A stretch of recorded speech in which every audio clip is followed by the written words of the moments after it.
এই এই যে অতীতের যে সরকার ছিল, এই সরকার যে পরিবেশে নিয়ে গেছিল এই দেশকে, এখানে ইসলামী খেলাফার উত্থান ঘটতে পারত। সুযোগ আসবে কখন? যখন সিস্টেম কোলাপস হবে।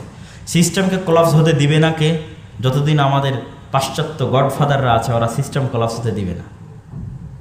গণতন্ত্র পরিপূর্ণ ধ্বংস হোক এটা তারা চায় না, কেন তারা জানে গণতন্ত্র পরিপূর্ণ ধ্বংস হয়ে গেলে এখানে আর একমাত্র থিওরি যেটা এই দেশ পরিচালনা করবে সেটা খেলাফা। যেমনটা আফগানিস্তানে সংগঠিত হয়েছে। আফগানিস্তানের সিস্টেম ধ্বংস হয়ে গেছে, যেহেতু এখানে টানা 40 বছর থেকে যুদ্ধ চলতেছে। রাশিয়ার সাথে যুদ্ধ হয়েছে, আমেরিকার সাথে যুদ্ধ হয়েছে, মানে সেখানে কোনো সিস্টেম এক্সিস্ট করে না, ব্যর্থ। তো যখন সিস্টেম ব্যর্থ, সেখানে আমার একটা নীতি আছে, প্যারালাল একটা ক্ষমতা আছে, অটোমেটিক ওই ব্যর্থ সিস্টেমে আমি সরকার, এবং সেটা কোনো কম্প্রোমাইজ ছাড়া পূর্ণাঙ্গ উত্থান, ইসলামী ক্ষমতার এবং রাষ্ট্রের পূর্ণাঙ্গ উত্থান। এই যে অতীতের যে সরকার ছিল, এই সরকার যে পরিবেশে নিয়ে গেছিল এই দেশকে, এই পরিবেশ আর কিছুদিন চললে এখানে সিস্টেম কোলাপস হয়ে যেত, এখানে বাইরের প্রতিবেশী দেশ সংযুক্ত হয়ে যেত। তখন হয়তো এখানে 5-10 বছরের একটা গৃহযুদ্ধ হতো, কিন্তু ওই গৃহযুদ্ধের পরে এখানে ইসলামী খেলাফার উত্থান ঘটতে পারত। কেননা পরিপূর্ণ কোলাপসের উপর ভিত্তি করে পরিপূর্ণ ইসলামের উত্থান সম্ভব, আংশিক কোলাপসের উপর ভিত্তি করে আংশিক ইসলাম দিয়ে ইসলামের দুর্নাম হবে। কিন্তু এটা আমেরিকাই কখনো চায় না যেভাবে ধ্বংস হয়ে যায়। তখন তারা সেখানে এন্টার করে, ঢোকে আবার ওই আগের সিস্টেমটাকে বহাল রাখে, যেমন এখন আগের সিস্টেম বহাল হয়ে গেছে। আপনি হয়তো মনে করছেন যে যার চেহারা দেখতাম, যার প্রতি খুব রাগ, তাকে তো বিতাড়িত করে দিয়েছে, কিন্তু সিস্টেমটা ওটাই, এবং সিস্টেম ওটাই থাকবে। আমরা এখন পর্যন্ত ওই ব্রিটিশ আইনে শাসিত হচ্ছি, যে ব্রিটিশদের বিরুদ্ধে আমাদের পূর্বপুরুষেরা 190 বছর যুদ্ধ করেছে। ভাই, আমাদের দ্বারা 15 বছর সহ্য করা পারিনি আমরা। আপনি কল্পনা করেন যে আমাদের বাপদাদারা 190 বছর ব্রিটিশদের অধীনে গোলামি করেছে এবং তাদের বিরুদ্ধে জেহাদ করেছে, তাহলে কত বেশি সবর এবং ধৈর্য তাদের ছিল। কিন্তু ওই 190 বছরের জেহাদ এবং 190 বছরের ব্রিটিশ বিরোধী রক্তাক্ত আন্দোলন, সশস্ত্র আন্দোলন যখন দেখলো দ্বিতীয় বিশ্বযুদ্ধের পরে, ইংল্যান্ড যখন দেখলো যে এই সমস্ত দেশ আর তার কাছে হাতে রাখা সম্ভব হচ্ছে না, তখন ওই যে তাদের সিস্টেম যেন ঠিক থাকে, খুব বুদ্ধিমান, উচ্চ মেধা সম্পন্ন, তাদের সিস্টেম ঠিক থাকবে, মানুষ দেখবে ব্রিটিশরা চলে গেছে। তখন তাদের মতোই একদল মানুষকে, ইংরেজি শিক্ষিত সুটেড বুটেড মানুষকে তারা তৈরি করলো, নতুন দল বানানোর সুযোগ দিল, কংগ্রেস বানাও, মুসলিম লীগ বানাও। অথচ এতদিন যারা যুদ্ধ করে আসছিল সশস্ত্র, এরা পর্দার আড়াল হয়ে গেল, লাইমলাইট থেকে বিচ্ছিন্ন হয়ে গেল। তারা নতুন দল তৈরি করার সুযোগ দিল, নতুন দল আসলো, সেগুলোতে তাদের আদর্শে আদর্শিত একদল মানুষ তাদের সিস্টেমের উপর ক্ষমতা দখল করল। মানে ইন্ডিয়ান আর্মির প্রধান ব্রিটিশ, পাকিস্তান আর্মির প্রধান ব্রিটিশ, ঢাকা কলকাতা আলিয়া মাদ্রাসার প্রধান ব্রিটিশ। সেইটার পরে ওইটার উপরে পাকিস্তান আর্মি প্রতিষ্ঠিত হয়েছে, ইন্ডিয়ান আর্মি প্রতিষ্ঠিত হয়েছে। এখানে পরিপূর্ণ সিস্টেম পরিবর্তন হয়নি, সম্পূর্ণ সিস্টেম ওটাই ছিল, শুধু ব্রিটিশরা চলে গেছে। ওই আর্মিতে জাস্ট ব্রিটিশ সেনাপতির জায়গায় একজন মুসলিম সেনাপতি নিযুক্ত হয়েছে, কিন্তু আর্মির যে নিয়ম কানুন, দাড়ি কাটা যাবে না, অমুক করা যাবে না, তমুক করা যাবে না, সবই থেকে গেছে। এখানে তো পরিপূর্ণ বিপ্লব আসেনি, এবং এটা তারা হতে দেয়নি। ওই একই নিয়মের মধ্যে আমরা আজও শাসিত হচ্ছি। 1947 থেকে যদি আজ 70-80 বছর হয়, আর 1971 থেকে যদি 50 বছর হয়, এবং এখন এই 15 বছরের ফ্যাসিবাদের পতনের পর আবার যে নতুন বাংলাদেশ, ওই একই সিস্টেম, একই নিয়ম। আপনি যে কোনো আইনের শুরুতে যান, সামাজিক আইন বলেন, যে কোনো আইন বলেন, পুলিশ আইন বলেন, শুরু হবে ব্রিটিশ 1870, 1860। যারা সমাজবিজ্ঞান পড়েছে, ইতিহাস পড়েছে, তারা খুঁজলেই দেখতে পাবে, দেশের সংবিধান পড়েছে, খুঁজলেই দেখতে পাবে। তাহলে আমার বিচার বিভাগের সিস্টেম কি? ব্রিটিশ। আমার শিক্ষানীতির সিস্টেম কি? ব্রিটিশ। আমার সেনাবাহিনীর সিস্টেম কি? ব্রিটিশ। এটা ব্রিটিশ সেনাবাহিনীর একটা খণ্ডিত অংশ। ইন্ডিয়ান আর্মি, পাকিস্তান আর্মি আর বাংলাদেশ আর্মি সবগুলোই ব্রিটিশ সেনাবাহিনীর পরবর্তী রেখে যাওয়া খণ্ডিত অংশ। তাহলে এই তিনটা দেশই এখন পর্যন্ত পরিচালিত হচ্ছে ব্রিটিশ রুলস অনুযায়ী। সেখানে যখন আমরা ইসলামের কথা বলি, তখন বলা হয় না, এই দেশে তো হিন্দু আছে, বৌদ্ধ আছে, পাহাড়ি আছে, এখানে কেন ইসলাম? ইসলামে যেই পরিমাণ তারা নিরাপদ থাকবে সেটা অন্য জায়গায় থাকবে না। কিন্তু আমার প্রশ্ন হচ্ছে, সেটা বাদ দিলাম, আমার প্রশ্ন হচ্ছে, আমরা কি ব্রিটিশ? আমরা যদি ব্রিটিশ না হয়, তাহলে ব্রিটিশ ল দিয়ে কেন তুমি আমাদের শাসন করবা? তুমি এই পুরো সিস্টেম পরিবর্তন করো। সম্মানিত উপস্থিতি, তো এটা হচ্ছে ইসলামিক খেলাফা প্রতিষ্ঠিত হওয়ার একমাত্র যে উপায় হতে পারে, সেটা আল্লাহ তৈরি করবে। আমাদের নিজে হাতে আমরা সেটির জন্য রক্তপাত সংঘটিত করতে পারি না, কেন ইসলামে মানুষের জীবন বাঁচানো, মুসলমানের জীবন বাঁচানো সর্বাগ্রে। কিন্তু তার জন্য আমাদের মধ্যে পূর্ব প্রস্তুতি থাকতে হবে। আল্লাহ সুবহানাহু ওয়া তাআলা চাইলে সেই পরিবেশ আল্লাহ সুবহানাহু ওয়া তাআলা তৈরি করেও দিতে পারে, এটা আল্লাহ সুবহানাহু ওয়া তাআলার ইচ্ছা। কিন্তু কম্প্রোমাইজ করে ক্ষমতায় যাওয়ার সুযোগ এবং ইসলামকে বিকৃত করার সুযোগ নাই। আচ্ছা, এই পরিবর্তিত পরিস্থিতিতে আরেকটি বিষয় টাচ করি। তাহলে আমাদের হাতে এখন সুযোগ কি সংস্কার করার? যেহেতু পূর্ণ বিপ্লব সাধিত হয়নি, এটা জাস্ট সরকারের পরিবর্তন। এই পরিবর্তিত পরিস্থিতি আমরা কথা বলার স্বাধীনতা পাচ্ছি, লেখার স্বাধীনতা পাচ্ছি। এই সুযোগে যেই সিস্টেম আছে, এই সিস্টেম যেহেতু পরিপূর্ণ কোলাপস হতে দেওয়া হয়নি এবং যেহেতু পাশ্চাত্য পশ্চিমারা চাইবে না যে এটা পরিপূর্ণ ব্যর্থ হোক, সেহেতু আমাদের সাধ্য অনুযায়ী চেষ্টা করতে হবে অন্তত এই সিস্টেমটা একটু উন্নত হোক, সংস্কার হোক। এই উন্নত বা সংস্কারের দুইটা নাম আমি দিয়েছি, শরীয়ত বান্ধব এবং জনবান্ধব। পরিপূর্ণ শরীয়ত প্রতিষ্ঠা হবে না, কিন্তু শরীয়ত বান্ধব আর জনবান্ধব। জনবান্ধব হওয়ার জন্য আমেরিকা এবং ইংল্যান্ডের যে সিস্টেম আছে সেটা যতটুকু ফলো করা যায় অনেকটাই যথেষ্ট। যেহেতু সুদবিহীন পরিপূর্ণ অর্থনীতি তারা প্রতিষ্ঠা হতে দিবে না, কিন্তু অন্তত ন্যূনতম মানবাধিকার এবং অর্থনৈতিক উন্নতির জন্য তাদের সিস্টেমটাই সর্বোচ্চ। তাহলে আমাদের লাগবে শরীয়ত বান্ধব। শরীয়ত বান্ধবের জন্য আমরা কি করতে পারি? শরীয়ত বান্ধবের জন্য সরাসরি ইসলামের সাথে সাংঘর্ষিক এমন কোনো বিষয় যেন এখানে স্থান না পায়। আপনি পরিপূর্ণ ইসলামী শাসন বাস্তবায়ন করতে পারছেন না, সেটি আপনার সীমাবদ্ধতা এবং ব্যর্থতা। কিন্তু ইসলামের সাথে সাংঘর্ষিক কোনো জিনিস আপনি মুসলমানদের উপর চাপিয়ে দিবেন, এটা হতে পারে। যেমনটা আমরা লিবারেলিজমের আলোচনার সময় করেছি।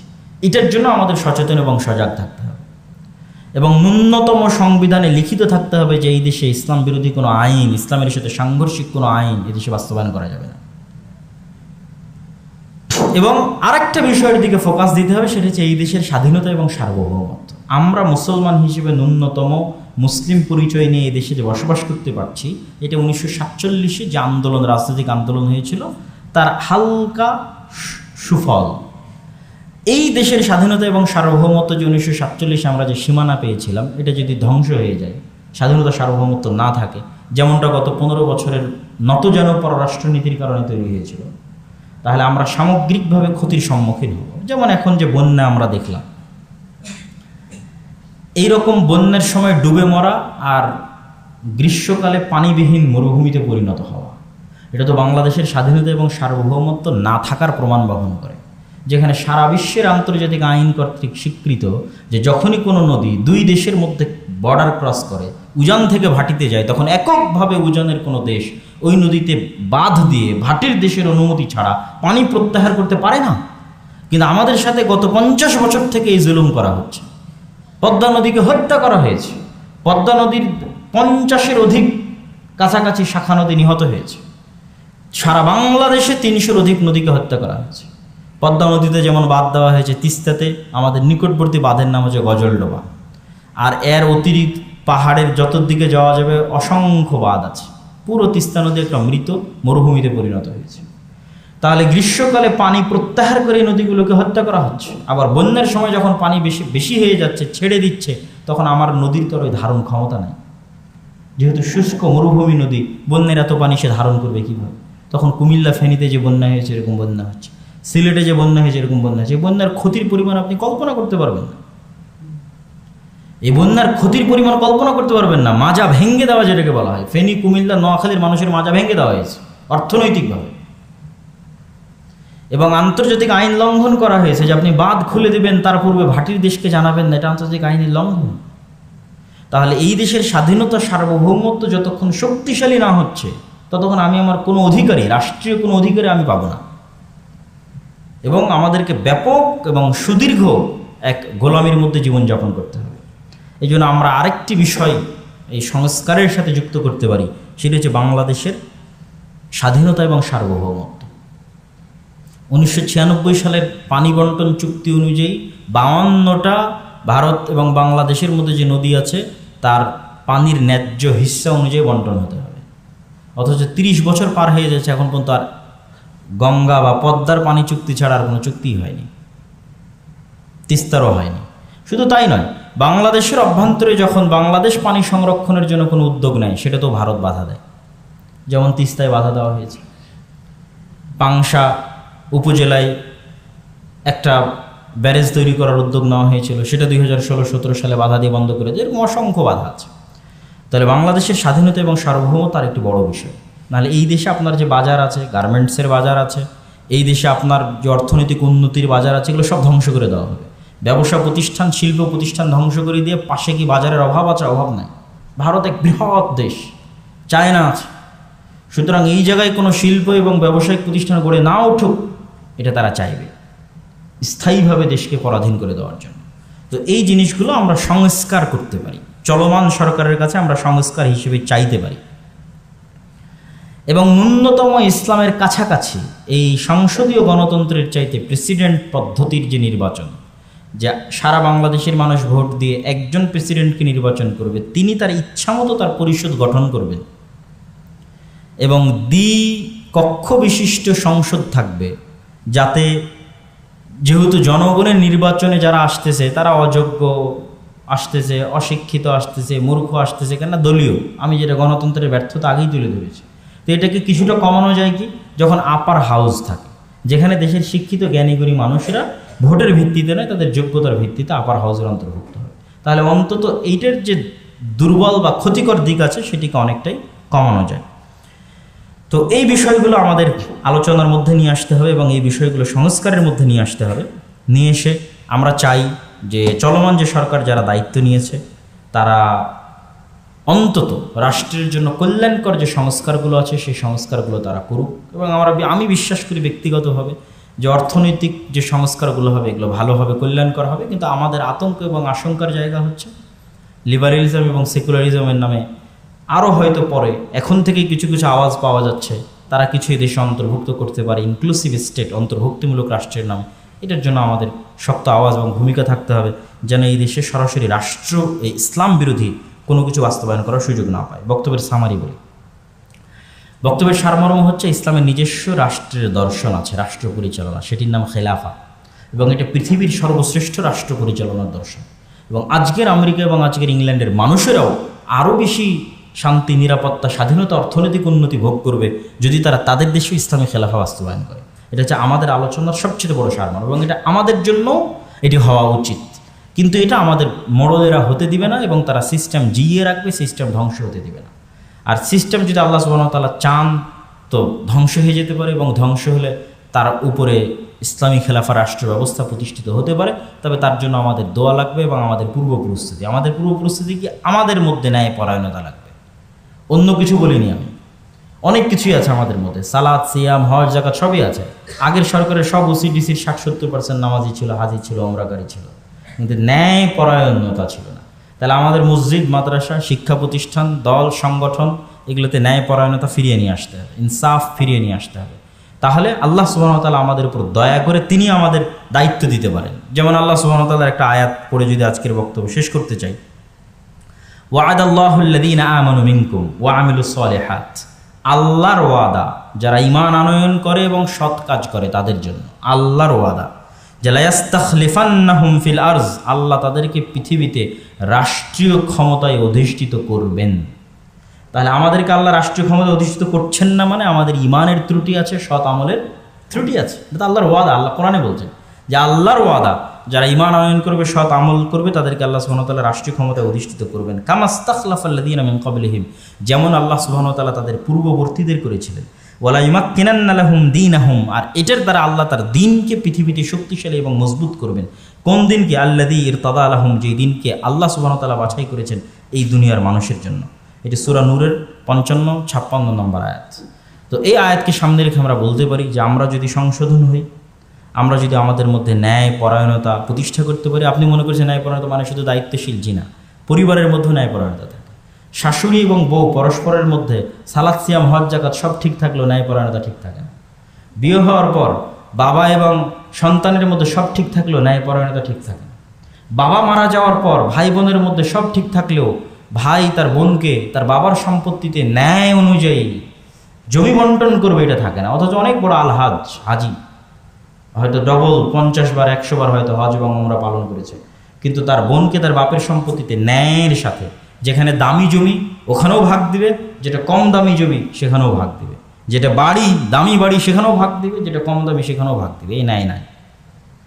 তাহলে আমাদের মুসলমানদের এই ন্যায়পরায়ণতা হারিয়ে গেছে কেন? ওই যে ব্রিটিশ সময়কাল থেকে না আজ পর্যন্ত এই যে 200 বছরের গোলামি, এই গোলামিটা আমাদের স্বভাব চরিত্র নষ্ট করে দিয়েছে।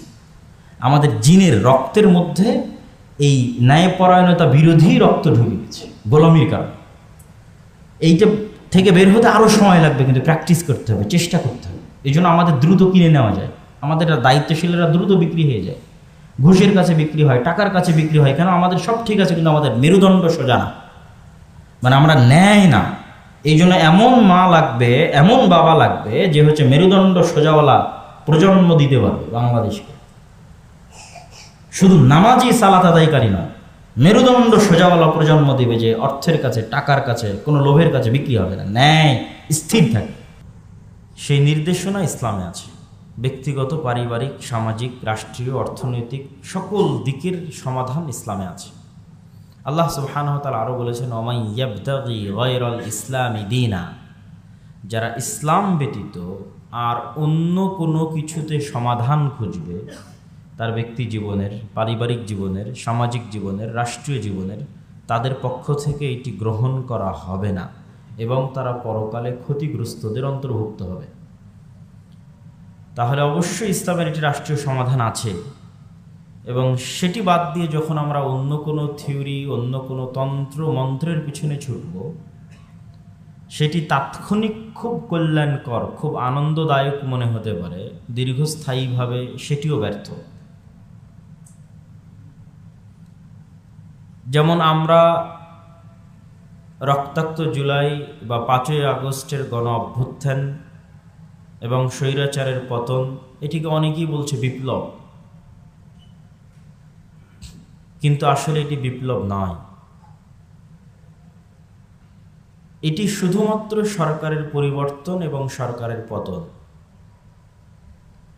যেখানে হাজার হাজার লক্ষ লক্ষ মানুষ রাস্তায় নেমেছিল একটি নির্দিষ্ট স্বৈরাচারের কবল থেকে বাঁচতে, নির্দিষ্ট কোনো আদর্শ রাষ্ট্রে প্রতিষ্ঠা করতে নয়। বিপ্লব তখনই হয় যখন সবাই এক নির্দিষ্ট আদর্শে বিশ্বাসী এবং সেই নির্দিষ্ট আদর্শকে তারা প্রতিষ্ঠা করছে এবং সেটির লক্ষ্যে তারা ব্যাপকভাবে সফল, তখন সেটিকে বিপ্লব বলা যায়। কিন্তু এখানে বামপন্থী আছে, ডানপন্থী আছে, ইসলামপন্থী আছে, খেলাফতপন্থী আছে, হিন্দু আছে, সকল ধর্মবর্ণের মানুষ নির্দিষ্ট কোনো আদর্শ বাস্তবায়নে নয়, নির্দিষ্ট এক স্বৈরাচারের কবল থেকে বাঁচতে। এই জন্য এটি শুধুমাত্র সরকারের পতন, সরকারের পরিবর্তন, বিপ্লব নয়। এই জন্য সংবিধানও এটাই। সংবিধান মেনে রাষ্ট্রপতি বহাল রেখে এখানে শপথ পড়ানো হয়েছে, শপথ বাক্য পাঠ করানো হয়েছে। এবং গণতান্ত্রিক সিস্টেমের বাইরে যাওয়ার কল্পনা এই আধুনিক বিশ্বে, পশ্চিমাদের নিয়ন্ত্রিত বিশ্বে মানুষ কল্পনাও করতে পারে না।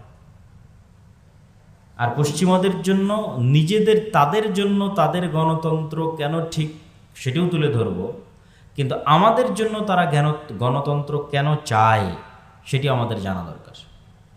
আমাদের জন্য তারা গণতন্ত্র এই জন্য চায় যে গণতন্ত্র থাকলে ক্ষমতার পালা বদল করার সুযোগ থাকে, আর গণতন্ত্র না থাকলে ক্ষমতার পালা বদল করার সুযোগ থাকে না।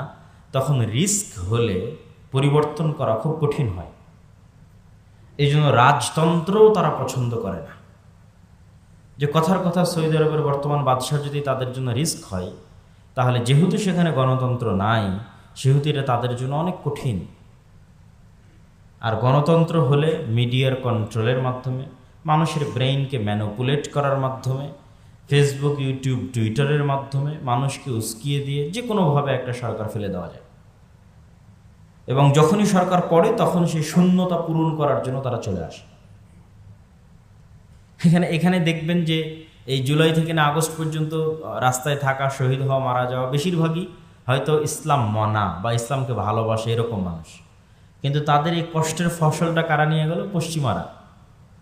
তাদেরই সরকার, তাদেরই সব কিছু। কেননা এরকম যখন পরিবেশ তৈরি হয় তখন তারা সেখানে ঢুকে পড়ে, এবং কিভাবে এই ফসলটা নিজেদের ঘরে নিয়ে যেতে হবে সেটাও তারা খুব ভালোভাবে জানে। তো আমরা যেটা আলোচনা করছিলাম যে গণতন্ত্র ইসলাম প্রতিষ্ঠায় কেন ব্যর্থ? ইসলামী খেলাফত নাই পৃথিবীতে দীর্ঘ 100 বছর অতিক্রম হয়ে গেছে। এই দীর্ঘ 100 বছরে গণতন্ত্র দিয়ে ইসলাম প্রতিষ্ঠা করার চেষ্টা হয়নি তা বলছি না, বহুবার হয়েছে। এই 100 বছরের অভিজ্ঞতা প্রমাণ করে যে গণতন্ত্র ইসলাম প্রতিষ্ঠায় ব্যর্থ। তার সবচেয়ে বড় কারণ হচ্ছে থিওরি হিসেবে গণতন্ত্র ইসলামের সাথে যায় না। গণতন্ত্রে বলা হচ্ছে জনগণের শাসন প্রতিষ্ঠা করা হবে, কিন্তু আসলে জনগণের শাসন প্রতিষ্ঠিত হয় না, দলীয় শাসন প্রতিষ্ঠিত হয়। এবং জনগণের কাছে কোনো চয়েস থাকে না, হয় তাকে এই দল বেছে নিতে হবে, না হলে এই দল বেছে নিতে হবে। তাহলে এখানে কিভাবে জনগণের শাসন প্রতিষ্ঠিত হচ্ছে আমার বুঝে আসে না। যে সংজ্ঞায়িত করা হচ্ছে যে গণতন্ত্র মানে জনগণের দ্বারা জনগণের সরকার, এটা সম্পূর্ণ মিথ্যা কথা। দলের দ্বারা দলের সরকার, এবং জনগণের এতটুকুই চয়েস যে সে কোন দলকে বেছে নেবে, এতটুকুই তার চয়েস, তার শাসন করার চয়েস নেই। যদি সত্যিই জনগণের শাসন হতো তাহলে এটা উপর থেকে নয়, নিচ থেকে আসতো। একটা গ্রামের জনগণ একসাথে বসে সিদ্ধান্ত নিত যে আমাদের গ্রামের ইনি দায়িত্বশীল। সকল গ্রামের যে দায়িত্বশীল নির্ধারিত হবে তারা মিলে সিদ্ধান্ত নিত তার উপজেলার অমুক দায়িত্বশীল।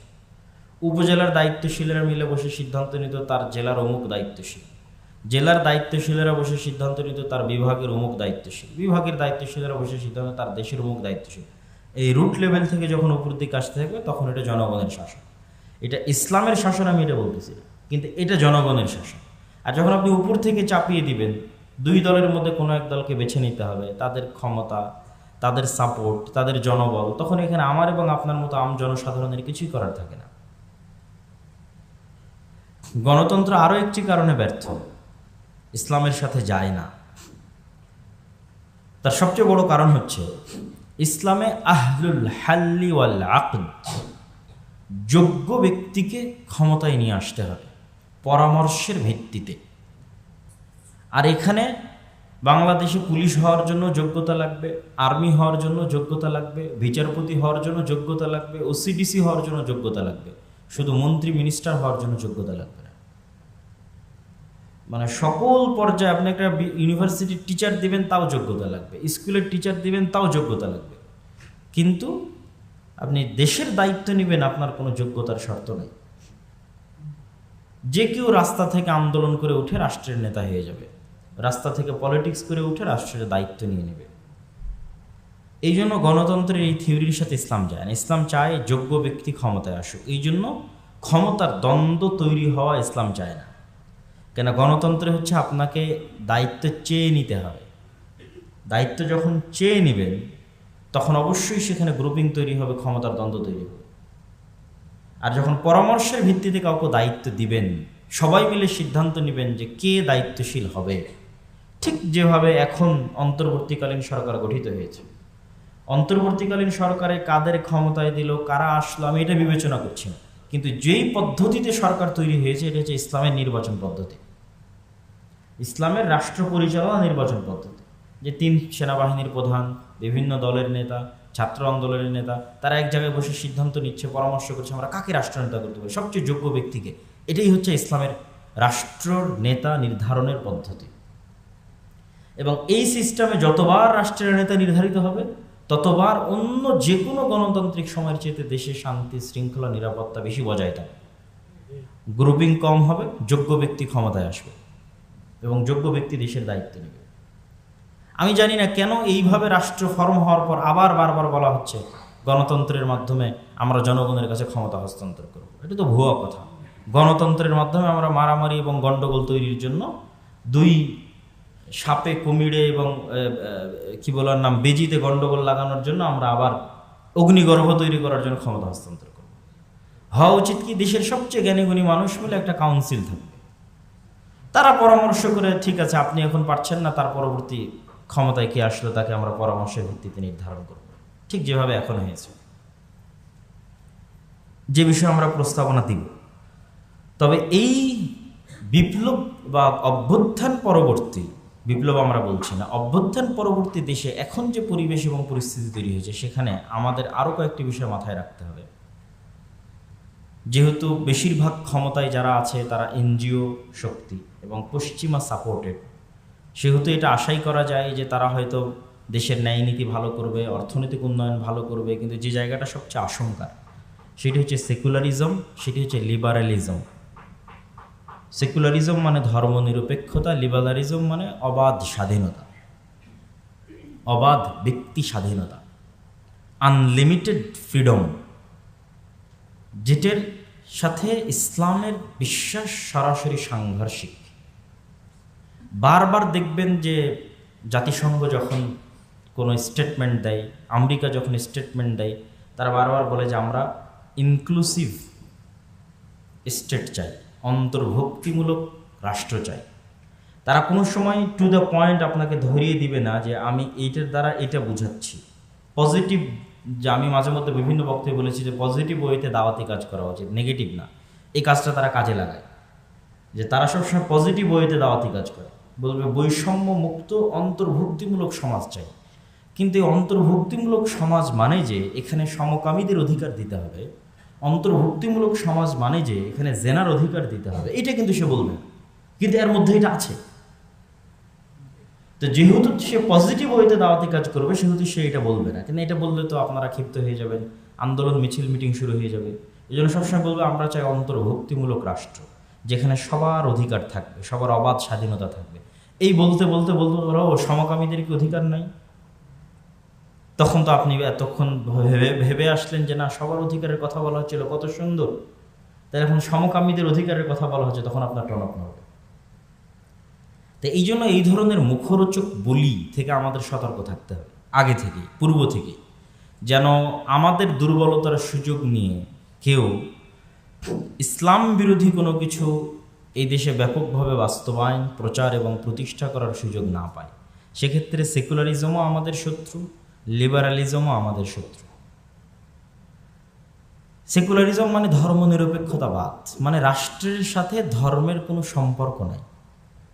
আমরা অসাম্প্রদায়িক ধর্মবিহীন রাষ্ট্র চাই। ভাই, এই একটা স্লোগান দিয়েই তো গত 15 বছর আমাদের উপর জুলুম করা হয়েছে। তো তুমি আবার সেই ফ্যাসিস্টকে পতন করে আবার তুমিও তো একই স্লোগান দিচ্ছ, তুমিও বলতেছো যে রাষ্ট্রের সাথে ধর্মের কোনো সম্পর্ক রাখা যাবে না, অসাম্প্রদায়িক বাংলাদেশ চাই, এই চাই, এই চাই, অনেক কথা। তো এইগুলো তো যিনি আগে ছিলেন তিনিও চাইতেন, তিনিও তো সবসময় সেকুলারিজমের দাস দিয়ে আয়না ঘর তৈরি করেছে। তাহলে মূল কালপ্রিট কে? মূল কালপ্রিট 15 বছর যারা শাসন করলো তারা, না যে আদর্শ, যে সেকুলারিজমে বিশ্বাস করে তারা শাসন করেছে সেইটা? সেকুলারিজম মূল কালপ্রিট। সেকুলারিজমে আয়না ঘর তৈরি করেছে, সেকুলারিজমে শত শত মানুষকে গুম করেছে। এটা বলতে পারতে হবে, এটা আমাদের আওয়াজ, এটা আমাদের উঠাতে হবে, বলতে হবে। অতএব তুমি আবার আজকে নতুন করে ওই একই দার্স আমাদেরকে দিচ্ছ যে আমি এটা করব, এটা করব, এটা করব, এটা তো হবে না। অবশ্যই রাষ্ট্রের সাথে ইসলামের সম্পর্ক রয়েছে, যেটা আমরা যেই বাক্য দিয়ে আলোচনা শুরু করেছি যে ইন্না দীনা ইনদাল্লাহিল ইসলাম ওয়া মান ইয়াবতাগি গায়রাল ইসলামি দীনা, যে আল্লাহ সুবহানাহু ওয়া তাআলার নিকটে কমপ্লিট কোড অফ লাইফ হচ্ছে ইসলাম। রাষ্ট্রের সকল সমস্যার সমাধান ইসলামে আছে। তো যে বিষয়টা আমরা তুলে ধরতে চাচ্ছিলাম, যে যদিও হয়তো আমার কথা কিছু অগোছালো হতে পারে, তো তারপরও প্রতিটা পয়েন্ট টাচ করার চেষ্টা করব, যে ডেমোক্রেসি কেন পাশ্চাত্য বিশ্বে তাদের জন্য স্যুট করে, সফল, আর কেন আমাদের জন্য ব্যর্থ। প্রথম কথা, যেহেতু তারা সুপার পাওয়ার, সেহেতু তাদের উপর ইনফ্লুয়েন্স করার কেউ নাই। আর যেহেতু আমরা সুপার পাওয়ার নই, সেহেতু আমাদের উপর ইনফ্লুয়েন্স করার অভাব দুনিয়াতে নাই। আমাদের পার্শ্ববর্তী দেশ থেকে শুরু করে, চায়না থেকে শুরু করে আমেরিকা পর্যন্ত সবাই আমাদের প্রতি ইনফ্লুয়েন্স করবে, এটাই স্বাভাবিক। তো এই জন্য আমাদের এখানে স্থিতিশীল শাসন লাগবে। আর যেহেতু তারাই সুপার পাওয়ার, তাদের উপর কেউ ইনফ্লুয়েন্স করবে না। এটা 1 নম্বর কারণ গণতন্ত্র সেখানে স্যুট করার। 2 নম্বর কারণ, সেখানকার প্রতিষ্ঠানগুলো শক্তিশালী। আমাদের প্রতিষ্ঠান ধ্বংস। এই সমস্ত দেশে, ভারত, পাকিস্তান, বাংলাদেশে প্রতিষ্ঠান চলে না। এই গণতান্ত্রিক পালা পট পরিবর্তনের কারণে এই প্রতিষ্ঠানগুলো চলে না, এই ভারত, পাকিস্তান, বাংলাদেশের মতো দেশে। আর এই গত 15 বছরের পর তো প্রতিষ্ঠান সম্পূর্ণ নাই হয়ে গেছে। যেমন পুলিশ বাহিনীর কথা যদি বলেন, নাই, এই প্রতিষ্ঠানটা এখন নাই, অস্তিত্বহীন। অথচ এই পুলিশ বাহিনী ইংল্যান্ডে সবচেয়ে শক্তিশালী, আমেরিকাতে সবচেয়ে শক্তিশালী। ক্ষমতায় ডোনাল্ড ট্রাম্প কি ক্ষমতায় বাইডেন, পুলিশ বাহিনীর কাছে এটা দেখার বিষয় নয়। সে তার মতো তার কার্যক্রম সে চালিয়ে যাবে। বিচার বিভাগ স্বাধীন, ওই প্রতিষ্ঠান মজবুত, কে ক্ষমতা এটা দেখার বিষয় নয়, তার মতো সে কাজ করে, ফাংশন করে। কিন্তু আমাদের মতো দেশগুলোতে এই সমস্ত বড় বড় প্রতিষ্ঠানগুলো ধ্বংস হয়ে গেছে। এই সমস্ত ধ্বংসশীল প্রতিষ্ঠানের উপর দাঁড়িয়ে গণতন্ত্র চলে না, বরং দেশে অস্থিতিশীলতা বিরাজ করবে এবং রাজনৈতিক অস্থিতিশীলতার কারণে অর্থনৈতিক অস্থিতিশীলতা তৈরি হবে। এখানে আরো একটি বিষয় আমাদের মাথায় রাখতে হবে, সেটি হচ্ছে আমরা তাহলে কি করতে পারি, বা ইসলামী খেলাফা তাহলে কিভাবে প্রতিষ্ঠিত হতে পারে। তার আগে আরেকটু কথা বলে নেই যে ইসলামী খেলাফা বলতে আমরা কি বুঝাই, ইসলামী রাষ্ট্র দর্শন বলতে কি। ইসলামের রাষ্ট্র দর্শনের ছোট্ট কয়েকটা মূলনীতি আছে, যা আমি এর আগের বক্তব্যগুলোতে বিস্তারিত স্পষ্ট করেছি দলিল সহ।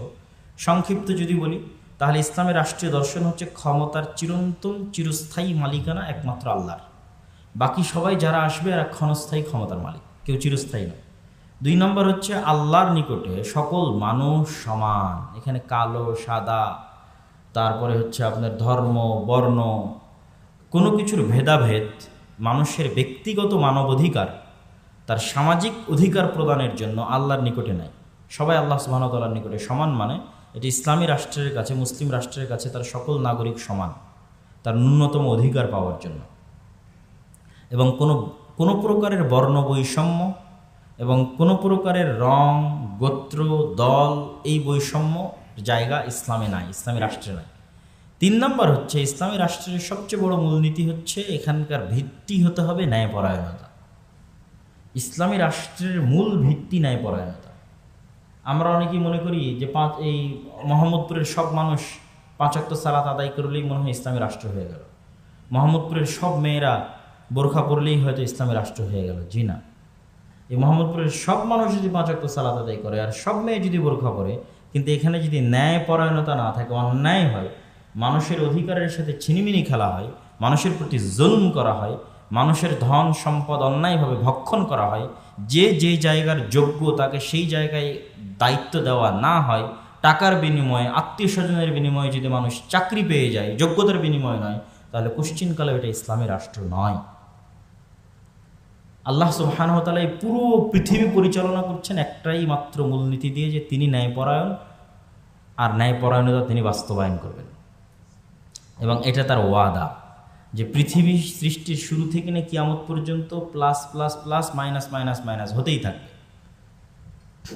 যেমন হয়তো গত 15 বছর যাদের উপর জুলুম হয়েছে তাদের খাতায় আছে মাইনাস মাইনাস মাইনাস মাইনাস, আর যারা টাকা পয়সা লুট করে নিয়ে গেছে plus plus plus plus plus.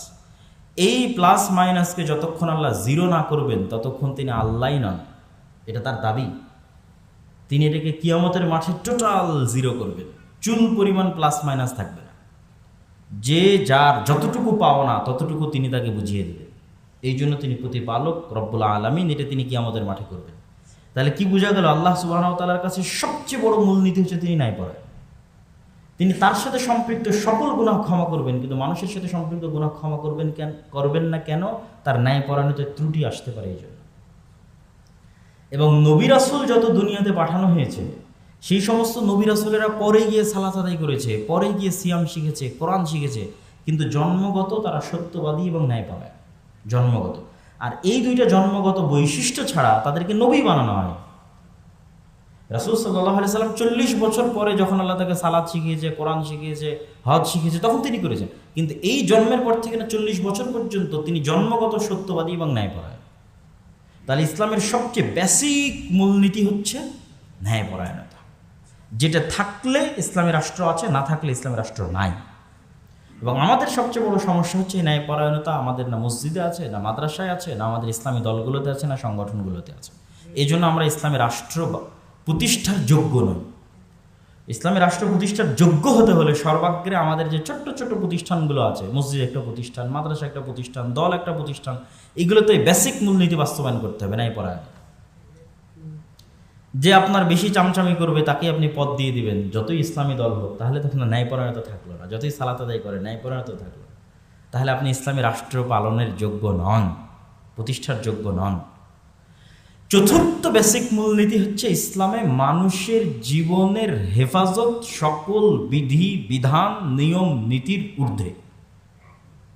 সকল হালাল হারাম হয়ে যেতে পারে, সকল হারাম হালাল হয়ে যেতে পারে মানুষের জীবন বাঁচাতে।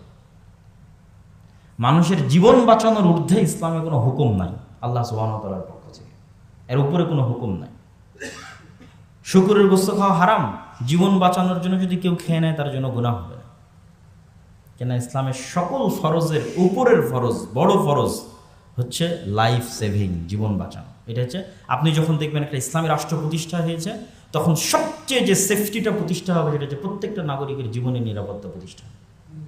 ইসলামী রাষ্ট্র যে কতটা স্বর্ণ, কতটা মহান, কতটা কল্যাণমূলক, তা আমরা তো আমাদের জীবনে দেখতে পেলাম না, দেখতে পাচ্ছি না। কিন্তু অতীতের ইতিহাস যদি ঘেটে দেখেন, এগুলো কিসের গণতন্ত্র, এরকম হাজার গণতান্ত্রিক রাষ্ট্র, লক্ষ সমাজতান্ত্রিক রাষ্ট্র, লক্ষ ধর্মনিরপেক্ষতাবাদী রাষ্ট্র, একজন মানুষকে, মুসলমানকে আমি বলিনি, একজন হিন্দুকে, একজন বৌদ্ধকে, একজন খ্রিস্টানকে যেই পরিমাণ অর্থনৈতিক অধিকার, যেই পরিমাণ মানবিক অধিকার দিতে পারবে, ইসলামী খেলাফা বা ইসলামী রাষ্ট্র প্রতিষ্ঠা হলে তার চেয়ে হাজার গুণ, লক্ষ গুণ, শতগুণ বেশি প্রত্যেক মানুষের মানবিক অধিকার, অর্থনৈতিক অধিকার, জীবনের অধিকার নিশ্চিত হবে এবং সুরক্ষিত হবে।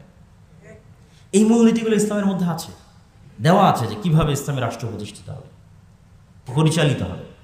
কিন্তু এখন আমাদের প্রশ্ন আসতে পারে যে এই জিনিসগুলো তো আমরা বুঝলাম যে ইসলামী রাষ্ট্র অনেক সুন্দর, সেখানে ন্যায়নীতি থাকবে, জীবনের সুরক্ষা থাকবে, এগুলোই সবচেয়ে টপ প্রায়োরিটি পাবে। এবং ইসলামী রাষ্ট্র হচ্ছে একটি কল্যাণমূলক রাষ্ট্র, যেখানে অন্ন, বস্ত্র, বাসস্থান, থাকার জায়গা, কাপড়ের ব্যবস্থা, চিকিৎসার ব্যবস্থা, শিক্ষার ব্যবস্থা, এগুলোর মূল জিম্মেদার রাষ্ট্র। একটা কুকুরও যদি না খেয়ে মারা যায় তাহলে এর জন্য দায়ী থাকবে রাষ্ট্রের দায়িত্বশীল, এবং এই ভয়ে সে তটস্থ থাকবে, যেমন ওমর ইবনুল খাত্তাব তটস্থ থাকতেন। কোনো নাগরিক গৃহহীন অবস্থায় যদি থাকে 1 সেকেন্ডের জন্য, এর জন্য দায়ী রাষ্ট্র। ইসলামী রাষ্ট্র একটি কল্যাণমূলক রাষ্ট্র ব্যবস্থা, যেই কল্যাণটা শুধু মুসলমানের জন্য নয়, পৃথিবীর সকল মানুষের জন্য। এর চেয়ে বেস্ট রাষ্ট্র পরিচালনার থিওরি পৃথিবীতে কোনোদিন আসেনি, ভবিষ্যতেও কোনোদিন আসবে না। চলমান আমেরিকা এবং ইংল্যান্ডেও যদি ইসলামিক খেলাফার সিস্টেম বাস্তবায়ন করা হয়, ইংল্যান্ড এবং আমেরিকার মানুষেরা বেশি আরামে, বেশি শান্তিতে, বেশি নিরাপদে থাকবে এখন তারা যে শান্তিতে, যে নিরাপদে, যে আরামে আছে। কেননা তাদের ইংল্যান্ড এবং আমেরিকায় যারা বসবাস করে তাদের সবচেয়ে বড় ধোঁকার জায়গাটা তুলে ধরে। অনেক ইসলামী রাষ্ট্র সেখানে বাস্তবায়ন হলে অনেক পরিবর্তন আসবে, কিন্তু সবচেয়ে বড় পরিবর্তন কি আসবে সেটা একটু বলি। ধরেন আজকে ইংল্যান্ডের যে নাগরিক, আমেরিকার যে নাগরিক, তারা পৃথিবীর সবচেয়ে উন্নত রাষ্ট্র ব্যবস্থায় বসবাস করছে, তাদের জীবনের অধিকার আছে, শিক্ষার অধিকার আছে, চিকিৎসার অধিকার আছে। কিন্তু একটা জায়গায় তাদেরকে গোলাম বানিয়ে রাখা আছে। এই গোলামি থেকেও তারা মুক্তি পাবে যদি ওখানে ইসলামী রাষ্ট্র প্রতিষ্ঠা হয়। সেটি হচ্ছে অর্থনৈতিক গোলামি, সেটি হচ্ছে সুদী অর্থনীতি, সবচেয়ে ভয়ঙ্কর অর্থনীতি পৃথিবীর, মানুষকে গোলাম বানায়। আপনি সারা জীবন চাকরি করেও একটা নিজের টাকা দিয়ে একটা বাড়ি কিনতে পারবেন না, আপনাকে সরকারের কাছ থেকে লোন নিয়ে বাড়ি কিনতে হবে। এটাই হচ্ছে আমেরিকা এবং ইংল্যান্ডের সবচেয়ে বড় বাস্তবতা, সেটা হচ্ছে অর্থনৈতিক গোলামি। বাহ্যিকভাবে মনে হচ্ছে আপনি খুব স্বাধীন আছেন, বাট আপনি ইকোনমিক্যালি একজন গোলাম, দাস। এই অর্থনৈতিক গোলামি থেকেও ইংল্যান্ড এবং আমেরিকার মানুষ মুক্তি পাবে যদি তারা তাদের দেশে ইসলামী রাষ্ট্র বাস্তবায়ন করে। আরও অনেক বিষয় আছে যেগুলো থেকে তারা মুক্তি পাবে, সেগুলো আজকের আলোচনা না বলি, কিন্তু বড় যে ব্যাপক পরিবর্তন হবে সেটা হচ্ছে এটা।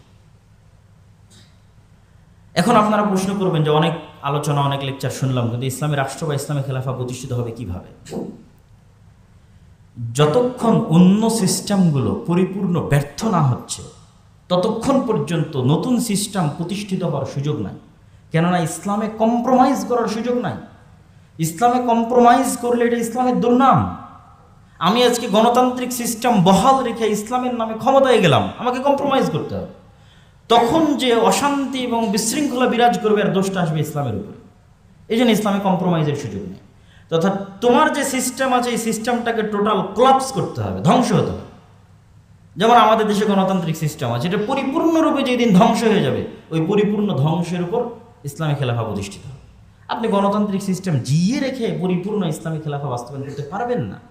আংশিক সংযোজন, বিয়োজন, কম্প্রোমাইজের মাধ্যমে আপনাকে ক্ষমতায় আসতে হবে, যেটা ইসলামের জন্য দুর্নাম। তাহলে আপনি কি বলবেন যে না, আমরা তাহলে এখন জোরপূর্বক সেই সিস্টেমকে ধ্বংস করে দিই? সেটিও ইসলাম চায় না। আল্লাহ সুবহানাহু ওয়া তাআলার তাকদীরের লিখনে এবং পরিবেশ পরিস্থিতির কারণে যদি ধ্বংস হয়ে যায়, সেটি আল্লাহ সুবহানাহু ওয়া তাআলার ইচ্ছা, সেটা আমাদের জন্য অপরচুনিটি, সুযোগ। কিন্তু আমরা জোর করে ধ্বংস করতে গেলে ওই যে জীবনের হেফাজত, মানুষের জীবনের হেফাজত ইসলামে 1 নাম্বার টপ প্রায়োরিটি। আপনি আজকে একটা পুলিশকে মারতে যাবেন, কাল একটা আর্মিকে মারতে যাবেন, সবাই মুসলিম, তারা পাল্টা আপনাকে মারতে আসবে, আপনিও মুসলিম। তাহলে আপনাকে পরিবেশ তৈরি করতে হবে, আপনার প্রস্তুতি থাকতে হবে, ন্যায়পরায়ণতা, ন্যায়নিষ্ঠা, ইনসাফ নিজেদের মধ্যে বাস্তবায়নের মাধ্যমে, এটা হচ্ছে 1 নম্বর প্রস্তুতি। নিজেদের মধ্যে বাস্তবায়নের মাধ্যমে ইসলামী রাষ্ট্র কোনোদিন প্রতিষ্ঠা হওয়ার সুযোগ আসলে যেন আপনারা বাস্তবায়ন করতে পারেন।